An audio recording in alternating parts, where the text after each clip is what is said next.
हाय, मैं हूँ अमृता और आज मैं आपके लिए मून नाइट ये सीरीज लेके आई हूँ जो 2022 में रिलीज हुई थी।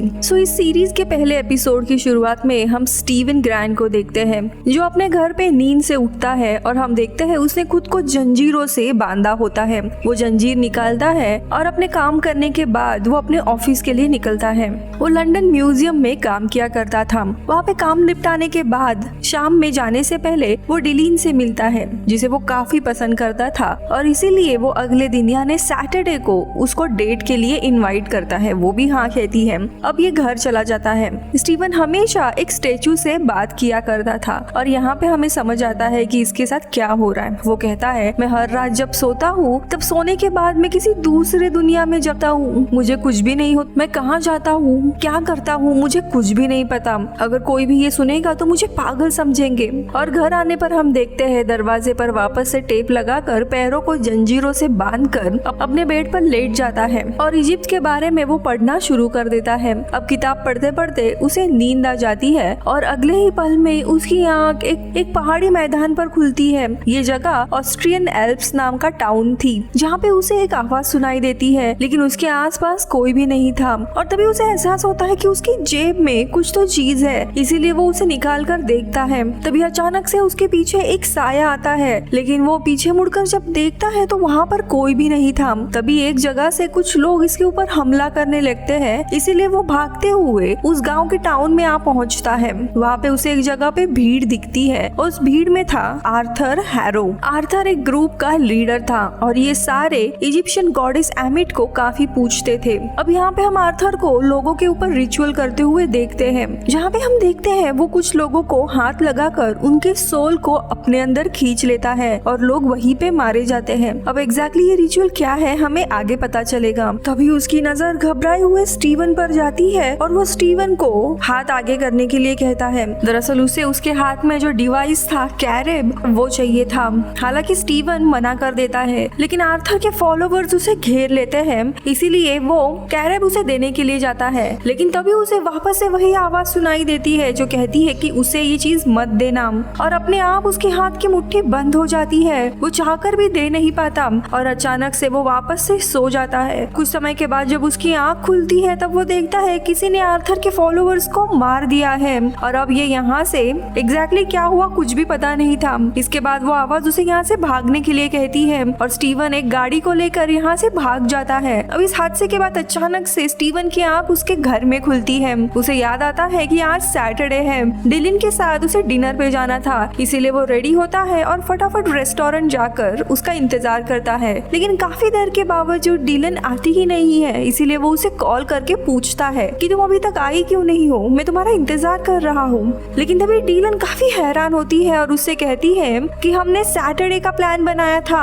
और आज मंडे है, यानी कि 2 दिन पहले हमारी डेट थी और मैं रेस्टोरेंट भी आई थी, तुम्हारा वेट कर रही थी लेकिन तुम ही नहीं आए। अब ये सुनते ही स्टीवन समझ जाता है कि वो 2 दिन तक सोया हुआ था, इसीलिए वो डिलन से माफी मांगता है और वो वापस अपने घर आता है। उसे लगता है कि यहाँ पे कुछ तो गड़बड़ है, कुछ चीजें हिली हुई थी, इसीलिए वो घर की तलाशी लेना शुरू कर देता है और उसे एक जगह एक लॉकर में की और एक मोबाइल मिलता है। इस मोबाइल पर लायला नाम की लड़की के काफी सारे मिस कॉल होते हैं और तभी वापस से लायला का कॉल आता है। वो स्टीवन को मार्क कहकर पुकारती है लेकिन स्टीवन उसे अपना नाम बताता है, इसीलिए वो लड़की फोन कट कर देती है। अब इसके बाद स्टीवन अपने वॉशरूम में जाता है और तब वो मिरर में देखता है तो उसे वापस से वही साया बात करने लगता है। अब ये सुनते ही वो वापस से डर जाता है और घर से भागने लगता है। हर तरफ वो साया उसे दिख रहा होता है जो उसके सपनों में आया करता था।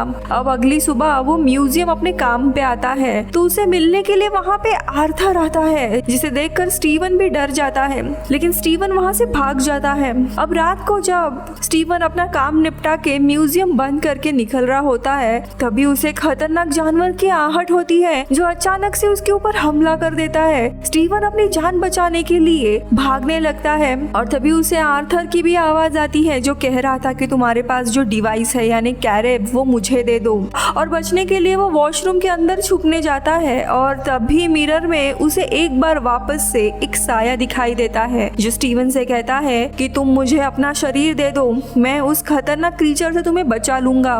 इसलिए स्टीवन उसे इजाजत दे देता है। अब इसके बाद स्टीवन एक अलग ही रूप में आ जाता है जो मून नाइट नाम से जाना जाता है। दरअसल ये एक महान योद्धा था, काफी ताकतवर, और वो उस क्रीचर को मार देता है। अब इसके बाद स्टीवन हमेशा की तरह नींद से उठता है। जब अगली सुबह वो अपने काम पे जाता है तो म्यूजियम की हालत काफी खराब थी। सीसीटीवी फुटेज चेक करने पर पता चलता है कि रात में स्टीवन ने ही ये अफरा तफरी मचाई थी, क्योंकि उस सीसीटीवी कैमरे में उस क्रीचर की फुटेज ही नहीं आई थी।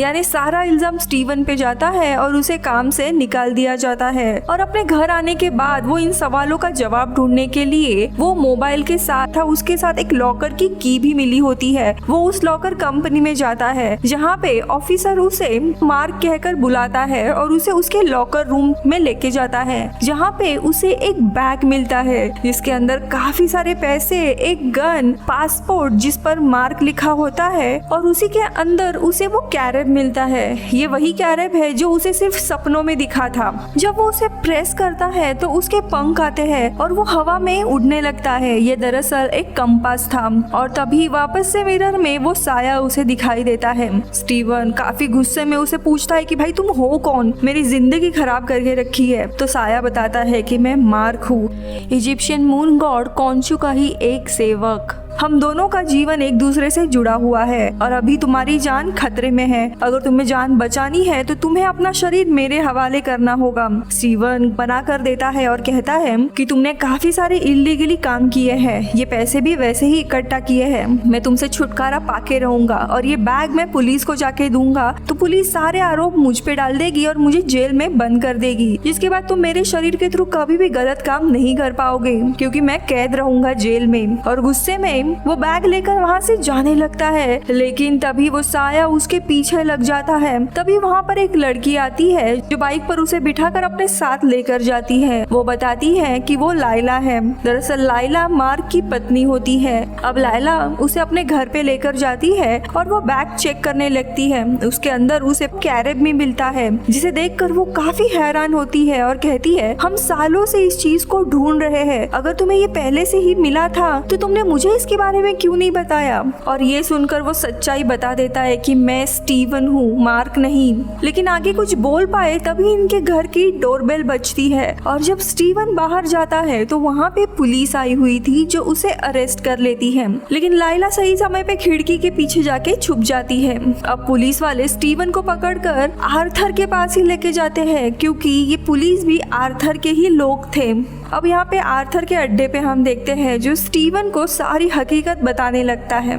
वो कहता है कि मैं इजिप्शियन गॉडेस एमिट का अवतार हूँ और ये सारे गॉडेस के फॉलोवर हैं। मैं काफी समय पहले गॉड कॉन्शू का अवतार था, यानी उन्हें पूछता था, लेकिन इसके बाद मैंने अपने गॉड को बदल दिया, यानी कि अब मैं गॉडेस एमिट की पूजा करता हूँ। आगे वो बताता है गॉड कॉन्शू और गॉड एमिट के बीच में काफी फर्क है। गॉड कॉन्शू उन इंसानों को सजा देते हैं जिन्होंने गलती की होती है, लेकिन गॉडेस एमिट वो इंसानों को तब सजा देते हैं जब वो कोई भी गलती करने वाले हो, यानी गलती करने से पहले ही उन्हें सजा दी जाती है। अगर ऐसा होता है तो दुनिया में सिर्फ अच्छे ही लोग बचेंगे और इसीलिए मैं लोगों का हाथ छूकर जो भी लोग गलत हैं, जो गलत काम करने वाले हैं, उनका सोल पहले ही अपने गॉडेस को सैक्रिफाइस करता हूँ। और यहाँ हमें पता चलता है कि उस भीड़ में उस दिन वो लोग मारे जा रहे थे जो गलती करने वाले थे। अब स्टीवन को उसके बात पर कोई भी भरोसा नहीं होता और वो कहता है जिस भगवान का चेहरा मगरमच्छ का हो मुझे उस पे कोई भी भरोसा नहीं है। अब ये सुनते ही आसपास के सारे लोग गुस्सा होते हैं और उसे मारने ही जाने वाले थे, लेकिन तभी सही समय पे वहाँ पे लाइला आ जाती है जिसके हाथ में कैरेब था। वो स्टीवन को यहाँ से निकाल लेती है। वही दूसरी तरफ आर्थर ने एक बार फिर से उस खतरनाक क्रीचर को बुला लिया था और इनके पीछे वो क्रीचर होता है, इसीलिए मजबूरी में एक बार फिर से स्टीवन मार्क को अपने बॉडी में आने की परमिशन दे देता है, जिसके बाद मार्क एक मून नाइट योद्धा में बदल जाता है और वो उस क्रीचर को मारकर आर्थर के काफी सारे फॉलोअर्स को मार देता है। लेकिन इस लड़ाई में आर्थर के हाथ में कैरेब आ जाता है और वो यहाँ से भागता है। यहाँ पर स्टीवन मार्क से कहता है कि मुझे मेरे बॉडी में वापस आने दो, लेकिन मार्क मना करते हुए कहता है कि अब तुम्हें मिरर के अंदर ही कैद रहना होगा। तभी यहाँ पर इजिप्शियन गॉड कॉन्शू आ जाते हैं जो मार्क से कहते हैं तुम्हें आर्थर से वो कैरेब वापस लेना होगा। लेकिन यहाँ पर मार्क उन्हें मना कर देता है और कहता है ये काम मुझसे नहीं होगा। लेकिन इस पर इजिप्शियन गॉड उसे कहते हैं अगर तुम ये काम नहीं करोगे तो मुझे अपने नए अवतार को चुनना होगा और वो और कोई नहीं बल्कि लाइला होगी, यानी मार्क की वाइफ। लाइला की जान को खतरे में नहीं डालना चाहता था, इसीलिए वो राजी हो जाता है। अब आर्थर इजिप्ट आ चुका था, इसीलिए मार्क को भी इजिप्ट आना पड़ता है। अब यहाँ पर मार्क पहुंच जाता है और वो आर्थर के लोगों पर हमला करता है, लेकिन उसे आर्थर वहाँ कहीं पे भी दिखाई नहीं देता और वो एक आदमी को पकड़कर उससे पूछता है कि आर्थर कहाँ है बताओ। लेकिन वो आदमी अपनी रस्सी काट के जान ले लेता है, लेकिन आर्थर कहाँ है ये बताता नहीं है। इसके बाद मार्क गॉड कॉन्शु के पास जाकर उन्हें बताता है कि आर्थर कहाँ पे उसका कुछ भी पता नहीं चल रहा है। और तभी गॉड कॉन्शु चांद पर ग्रहण लगाकर सारे उनके अवतारों को समन करते हैं। गॉड कॉन्शु के जितने भी अवतार हुए थे वो टेम्पल में आते हैं।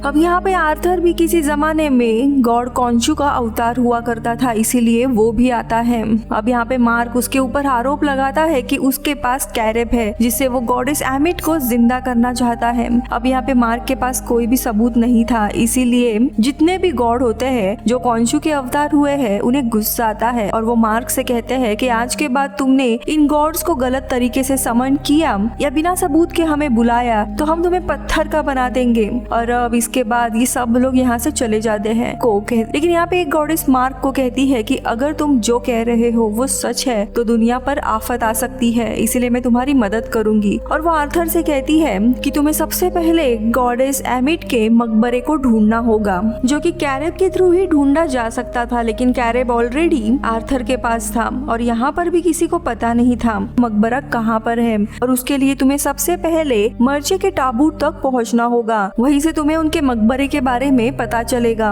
और इसके बाद मार्क यहाँ से निकलकर मर्चे के ताबूत को ढूंढना शुरू कर देता है। अब मार्केट में इस ताबूत की तलाश कर रहा था, तभी वहाँ पे वो लाइला को देखता है और काफी डर जाता है क्योंकि लाइला को वो इस जोखिम भरे काम में इन्वॉल्व नहीं करना चाहता था और इसीलिए वो उसे घर जाने के लिए कहता है। लेकिन लाइला कहती है कि जिस ताबूत को तुम ढूंढ रहे हो वो मुझे पता है कहाँ पर है, और मार्क को लेकर वो अपने दोस्त के पास लेके आती है जो पुरानी चीजों को इकट्ठा करता था और इसी के पास वो ताबूत था। अब मार्क ताबूत में देखता है जहाँ पे उसे कुछ एंशिएंट लिखावट दिखाई देती है जो मार्क को पता नहीं चलता, इसीलिए वो अपने दूसरे रूप यानी स्टीवन वो उसे पूछता है कि क्या ये लिखावट तुम्हें पता है। पर इससे पहले कि स्टीवन कुछ भी बता पाए आर्थर वहाँ पे आकर उसके लोग इस ताबूत को नष्ट कर देते हैं। लेकिन तभी मार्क मून नाइट योद्धा में बदल जाता है और आर्थर के सभी लोगों को एक एक करके मार देता है। इसके बाद यहाँ पर जो ताबूत के टुकड़े होते हैं वो उन्हें लेकर एक जगह पे आ जाता है और इन सारे टुकड़ों को जोड़ने पर उन्हें काफी सारे तारों की जानकारी दिखाई देती है, इसीलिए मार्क स्टीवन को लाता है। स्टीवन उन तारों को पढ़कर समझ जाता है कि ये मैप आज से 2000 साल पहले बना था और तब आकाश के तारों की स्थिति कुछ और थी। और यहाँ पर गॉड कॉन्शु आते हैं और वो कहते हैं मैं इसमें तुम्हारी मदद कर सकता हूँ और आकाश की स्थिति को 2000 साल पहले जैसे थे वैसा बदल सकता हूँ, लेकिन मैं उन नियमों के खिलाफ जा रहा हूँ और इसी के कारण बाकी के गॉड मुझे सजा देकर पत्थर का बनाएंगे। और ऐसा कहते ही गॉड कॉन्शु पूरे आकाश की स्थिति को बदल देते हैं और आज से 2000 साल पहले इन्हें लेके जाते हैं, जिस वजह से बाकी के गॉड्स आकर गॉड कॉन्शु को पत्थर का बना देते हैं। और अब लाइला और स्टीवन 2000 साल पहले पहुंच चुके थे और इन तारों को देखकर उन्हें पता चल जाता है कि एमिट का मकबरा कहाँ पर है। अब ये अपने वक्त में वापस आने के बाद उस मकबरे की तरफ निकल पड़ते हैं और जब स्टीवन मिरर दुनिया में देखता है तो मार्क उसे बार बार कह रहा था कि मुझे अब आने दो, लेकिन स्टीवन मना कर देता है। और इसके बाद स्टीवन और लाइला दोनों मकबरे की जगह पर पहुंच जाते हैं, लेकिन आर्थर पहले से ही यहाँ पे अपने लोगों के साथ पहुंच चुका था और उसने खुदाई शुरू कर दी थी। अब ये दोनों अंदर जाते हैं जहाँ पर भूल भुलैया होता है, लेकिन स्टीवन को इसका भी नॉलेज था और उसे रास्ता मिल जाता है। पर तभी लाइला के ऊपर काफी खतरनाक क्रीचर हमला कर देते हैं। लाइला और उस क्रीचर के बीच में लड़ाई होती है और लाइला उसे ऊपर से नीचे फेंक देती है। आर्थर भी लाइला को देख लेता है और उसे बताता है कि शायद तुम्हें पता नहीं होगा, लेकिन तुम्हारे पिता को और किसी ने नहीं बल्कि तुम्हारी पति मार्क ने मारा था। ये सुनते ही लाइला काफी ज्यादा रोने लगती है क्योंकि मार्क ने इसके बारे में उसे कुछ भी बताया नहीं था। यहाँ पे मार्क उस मकबरे तक पहुँच गया था और वो देखता है ये मकबरा अलेक्जेंडर का था क्योंकि वही एमिट का आखिरी अवतार था। और जब ये मकबरे को खोलता है तो उसे वहाँ पे गॉड गॉडिस एमिट की पत्थर की मूर्ति मिल जाती है और यही आर्थर को चाहिए थी। तभी वहाँ पे लाइला आ जाती है और वो उससे पूछने लगती है कि मार्क को बुलाओ, मुझे उससे पूछना है उसने मेरे पिता को क्यों मारा था। लेकिन तभी वहाँ पे आर्थर और उसके लोग पहुँच जाते हैं और वो स्टीवन को शूट करके मार देते हैं, जिससे वो मारा जाता है। जिसके बाद आर्थर और उसके लोग उस मूर्ति को लेकर चले जाते हैं। लाइला जो वहाँ पे छुप के ये देख रही थी वो आर्थर का पीछा करती है। वे लोग अब देवताओं के पिरामिड में आते हैं जहाँ पे बाकी भी देवता होते हैं जो इसे देख लेते हैं और अब तक समझ गए थे, इसीलिए सारे देवता उसके ऊपर अटैक करने आते हैं, लेकिन आर्थर उन सबको मार देता है। वही दूसरी तरफ हम स्टीवन को देखते हैं जो एक मेंटल असाइलम में उठता है। ये एक ऐसी जगह थी जहाँ पे इंसान की आत्मा हेवन और अर्थ के बीच में फंसी हुई थी।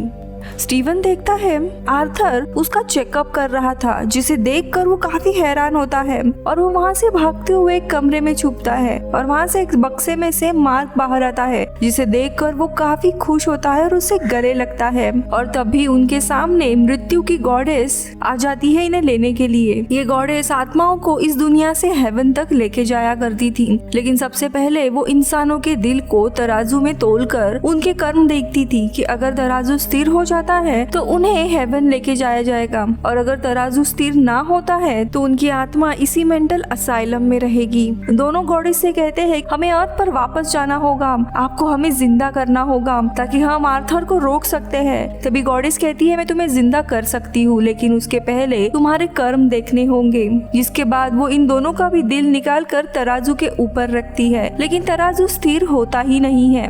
इसका कारण ये होता है कि मार्क और स्टीवन ने एक दूसरे को अपनाया ही नहीं था। तभी गॉडेस कहती है कि तुम्हें एक दूसरे को पहचानना होगा, जानना होगा, ऐसी कुछ यादें हैं जिसके बारे में तुम दोनों भी भूल चुके हो, जिसके बाद शायद ये तराजू स्थिर हो सकता है। अब ये दोनों भी वापस से मेंटल असाइलम के डोरवे में आ जाते हैं और यहाँ पर हमें इन दोनों के अतीत के बारे में पता चलता है। इन दोनों में से मार्क ये रियल पर्सन है जिसे मल्टीपल पर्सनालिटी डिसऑर्डर था और स्टीवन उसकी एक पर्सनालिटी थी। बचपन में मार्क और उसका भाई रैंडल जब खेलने के लिए गए थे तब उसका छोटा भाई एक एक्सीडेंट में मारा गया था। अब यहाँ पे मार्क की माँ मार्क को ही इसका जिम्मेदार मानती थी, जिसके चलते वो उसे काफी मारपीट और अब्यूज किया करती थी और इस ट्रॉमा से खुद को प्रोटेक्ट करने के लिए ही उसके दिमाग ने स्टीवन की पर्सनालिटी बनाई थी। अब यहाँ पे स्टीवन को ये सारी मेमोरीज देखकर पता चलने लगता है कि वो भी एक पर्सनालिटी है और मार्क रियल पर्सन है। ये लोग एक रूम में जाते हैं जहाँ पे मार्क ने काफी सारे क्रिमिनल्स को मारा था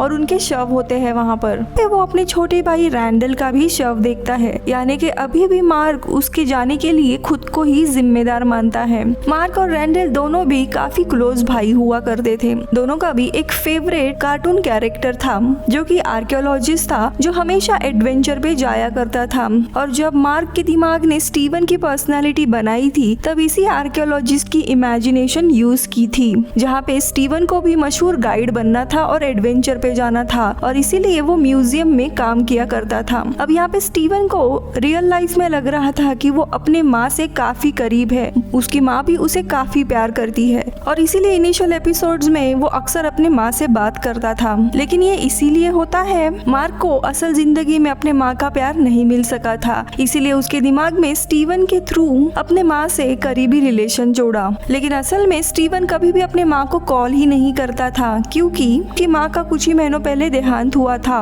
और इसी कारण से स्टीवन की पर्सनालिटी कंट्रोल में आ रही थी। अब ये सुनते ही स्टीवन बहुत ही टूट जाता है। दरअसल माँ के देहांत के बाद उसके पिता और वो अपने माँ को श्रद्धांजलि देने के लिए जा रहे थे, लेकिन मार्क काफी हिचकिचा रहा था और वो काफी रो पड़ता है और इस स्ट्रेस को उसका दिमाग झेल नहीं पाता और तभी स्टीवन कंट्रोल में आने लगता है। स्टीवन के लिए उसकी माँ अभी भी जिंदा थी और उनके साथ काफी अच्छा रिलेशन था। अब स्टीवन को आगे ये भी पता चलता है कि कैसे गॉड कॉन्शू को मार्क के मल्टीपल पर्सनालिटी डिसऑर्डर के बारे में पता है और वो उसे जानबूझकर ब्लैकमेल करके अपना काम करवा रहे थे, क्योंकि मार्क ने अगर वैसा नहीं किया तो वो लाइला जिसे मार्क प्यार करता है उसे अपना अवतार बनाएगा। और मार्क भी ना चाहते हुए ये चीजें अपनाता है क्योंकि उसे अभी भी गिल्ट था कि उसी ने अपने भाई को मारा है और इस चीजों से हटने के लिए वो अच्छा काम कर रहा है, यही उसे लगता है। लेकिन असल में वो गॉड कॉन्शू के एक जाल में फंसे जा रहा था।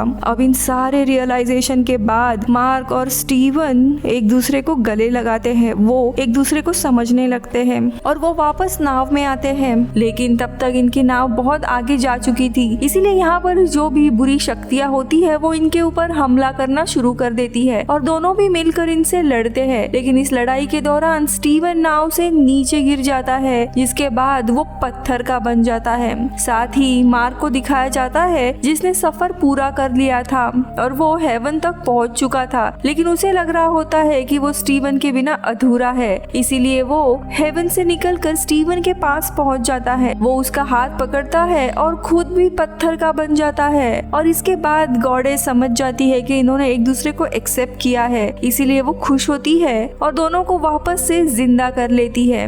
उनके पास अब गॉड कॉन्शु की कोई भी शक्तियाँ नहीं थी। वही हम आर्थर को देखते हैं, वो देवताओं के जितने भी अवतार हुए थे उन सबको मार देता है और साथ ही गॉडेस एमिट की मूर्ति को तोड़कर उन्हें आजाद कर देता है। जिसके बाद गॉडेस एमिट, जो कि बहुत ही शक्तिशाली होती है, वो आर्थर को अपना नया अवतार बना लेती है। अब लाइला यहाँ तक पहुँच गई थी और छुपकर ये सब कुछ देख रही होती है और तभी उसे गॉड कॉन्शु की पत्थर की मूर्ति भी मिल जाती है, जिसे वो तोड़कर उन्हें भी आजाद कर देती है। अब गॉड कॉन्शु को पता चल जाता है कि मार्क और स्टीवन जिंदा नहीं है, इसीलिए वो लाइला से कहते हैं कि तुम्हें ही मेरा अगला अवतार बनना होगा, लेकिन लाइला मना कर देती है। जिसके बाद गॉड कॉन्शु खुद एमिट के पास उससे लड़ने के लिए जाते हैं और उसे चुनौती देते हैं। लेकिन इस लड़ाई में गॉडेस एमिट काफी ताकतवर होती है, जो कॉन्शु को एक ही पल में कुचल देती है। यहीं पर एक देवता के अवतार दिखाया जाता है और वो मरने से पहले लाइला को बताते हैं कि गॉडेस एमिट को अगर मारना है तो काफी सारे गॉड्स के अवतार की जरूरत होगी, तुम्हें भी अब गॉड बनना चाहिए। अब लाइला को एहसास होता है कि इस लड़ाई में उसे भी हिस्सा लेना होगा और इसीलिए वो मृत्यु के गॉडेस की अवतार बन जाती है और उसमें भी काफी सारी शक्तियां आ जाती है। तो वही दूसरी जगह स्टीवन और मार्क दोबारा जिंदा हो गए थे। ये बात गॉड कॉन्शु को पता चल जाती है और वो उनके पास आके वापस से उन्हें मूनलाइट बनने के लिए कहते हैं, लेकिन वो दोनों भी मना करते हैं क्योंकि गॉड उन्हें काफी मैनिपुलेट कर रहा था। लेकिन कॉन्शु कहते हैं कि तुम एक बार आर्थर को पकड़वा दो, उसके बाद मैं तुम्हें आजाद कर दूंगा, जिसके लिए वे दोनों भी मान जाते हैं और कॉन्शु उनकी शक्तियां दोबारा उन्हें दे देते हैं, जिससे मार्क और स्टीवन उन दोनों की भी शक्तियां बढ़ जाती है। वही आर्थर को दिखाया जाता है जो गॉडेस एमिट के साथ जो एक पिरामिड के यहाँ पे पहुंच गया था और इस दुनिया में जितने भी लोग होते हैं जो कोई भी गुनाह करने वाले होते हैं, उन्हें परख कर उन्हें ये लोग सजा के तौर पे मार देते हैं और गॉडेस एमिट उन सब की सोल अपने अंदर समा लेती है, जिसके कारण उसकी शक्ति और भी बढ़ रही थी। और तब तक वहाँ पे गॉड कॉन्शु, मार्क और Steven as a Moon Knight के योद्धा में बदल कर वहाँ पे पहुंच जाते हैं और वो आर्थर से लड़ने लगते हैं। वही गॉड कॉन्शु और एमिट के बीच में भी लड़ाई शुरू होती है। यहाँ पे एमिट कॉन्शु के ऊपर भारी पड़ती है, तो वही आर्थर भी मून नाइट के ऊपर काफी भारी पड़ रहा था और वो लड़ाई हारने वाला था। लेकिन तभी वहाँ पर लाइला आ जाती है, जिसके पास गॉडेस ऑफ डेथ की पावर होती है और वो आर्थर को काफी मारती है और उसे जख्मी कर देती है। लाइला को पता होता है कि आर्थर को कैसे मारना है और वो आर्थर को वापस से पिरामिड में लेकर आती है, जहाँ पे वो एक रिचुअल परफॉर्म करती है, जिसके कारण वो गॉडेस एमिट को भी आर्थर के शरीर में ट्रैप कर देती है। इसके बाद कॉन्शु मार्क से कहता है कि इसे कोई भी गॉड का अवतार ही मार सकता है और तुम्हें इसे मारना होगा, लेकिन मार्क मना कर देता है और कहता है कि मैंने तुम्हारा काम कर दिया है, इसे पकड़ दिया है, मुझे अब तुम्हारे इन सारे कामों से और सारे अवतार से आजाद कर दो। अब गॉड कॉन्शु भी अपने वादे के मुताबिक लाइला और मार्क दोनों को भी गॉड के अवतार से आजाद कर देते हैं, जिसके बाद इन दोनों की भी आंख खुलती है अपने नॉर्मल दुनिया में, जहाँ पर वो दोनों पूरी तरीके से अपनी नॉर्मल जिंदगी जी रहे थे। वही हमें आर्थर को दिखाया जाता है जो अर्थ और हेवन के बीच में जो मेंटल असाइलम में था वहाँ फंसा था, जहाँ पर एक आदमी आकर उसे अपने साथ बाहर एक गाड़ी में लेकर जाता है और इस गाड़ी में गॉड कॉन्शु होते हैं और वो आर्थर को बताते हैं कि जो आदमी यहाँ पे तुम्हें लेके आया है वो और कोई नहीं बल्कि मार्क की ही एक और पर्सनालिटी है, जिसके बारे में ना तो मार्क जानता है और ना ही स्टीवन। उसका नाम जेक है, यानी कि यहाँ पे गॉड कॉन्शु ने मार्क को वापस से फंसा के एक पर्सनालिटी तैयार की थी और स्टीवन और मार्क दोनों को भी इसके बारे में कुछ भी पता नहीं था। इसके बाद जेक आर्थर को मार देता है, जिससे गॉडेस एमिट की भी मौत हो जाती है। यानी गॉड ने अपने कामों के लिए अब एक उसकी नई पर्सनालिटी यानी जेक को जन्म दिया था। यानी मार्क अभी भी कॉन्शु के जाल में फंसा हुआ था और इसी के साथ ये सीरीज खत्म होती है। आई होप मेरा एक्सप्लेनेशन आपको अच्छा लगा होगा। मैं मिलूंगी होंगे अगले वीडियो में। Bye bye.